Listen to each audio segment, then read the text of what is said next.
Kuna nyimbo zinazobeba historia, lakini kuna nyimbo chache zinazobeba maumivu halisi ya moyo uliofunikwa na machozi. Leo tunatazama historia ya wimbo ambao si tu uliandikwa kwa kalamu, bali kwa machozi yaliyodondoka juu ya karatasi. Wimbo huu haukuandikwa baada ya ushindi, bali katikati ya maombolezo. Jina lake ni It is well with my soul. Ni salama rohoni mwangu. Horatio Guedes Spafford alikuwa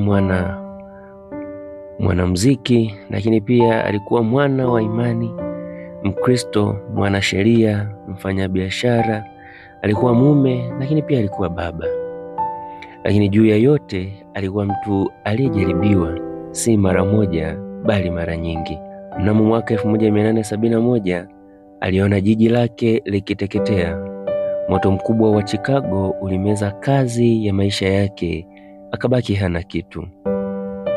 Ilipofika mwaka 1873 alipanga safari ya kwenda Ulaya na familia yake, lakini dharura ya kikazi ikamlazimu akabaki nyuma, na hivyo mke wake Anna pamoja na binti zao 4 walitangulia kwa meli.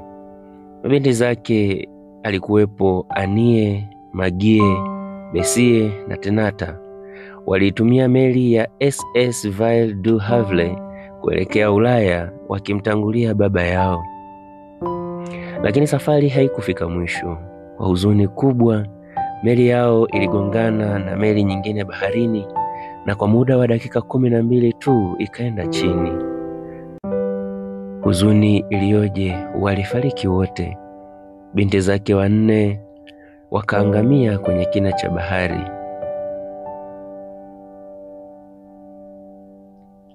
Mkewe pekee ndiye aliyenusulika, na alipofika Ulaya alimwandikia mume wake ujumbe mfupi ambao haukuhitaji maelezo. Saved alone, nimenusurika peke yangu. Spafford alipopokea ujumbe huu kutoka kwa mke wake alielewa, na hivyo akapanga safari ya kuelekea kumfuata Ulaya. Meli aliyokuwa amepanda Spafford wakati anaelekea kumfuata mke wake Ulaya, ilipofika maeneo ambayo meli waliokuwa wamepanda ilipata ajali, ndipo nahodha alimuita pembeni kwa upole na kumwambia, ndugu Spafford, hapa ndipo familia yako ilizama na kupata ajali na ukapoteza watoto wako. Spafford baada ya kusikiliza maneno yale kutoka kwa nahodha, ndipo aliporudi chumbani mwake. Hakulia kwa kelele, hakukemea bahari, hakumlaumu Mungu. Badala yake aliandika maneno yafuatayo: When peace like a river attendeth my way, when sorrows like sea billows roll, whatever my lot thou hast taught me to say, it is well with my soul. Nionapo amani kama mto au mateso kama mawimbi ya bahari, kwa hali zote umenifundisha kusema, ni salama rohoni mwangu. Ndugu yangu, huu si wimbo wa furaha, ni wimbo wa imani.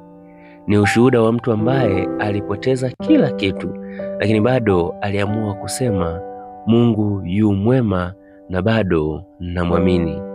Na hiyo ndiyo nguvu ya wimbo huu, si kwa sababu ya melody, bali kwa sababu ya ushuhuda nyuma ya mistari yake.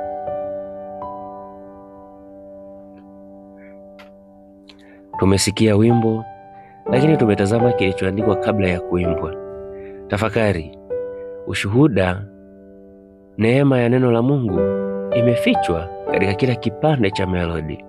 Hadi kipindi kijacho, endelea kusikiliza kwa moyo kabla ya mdundo.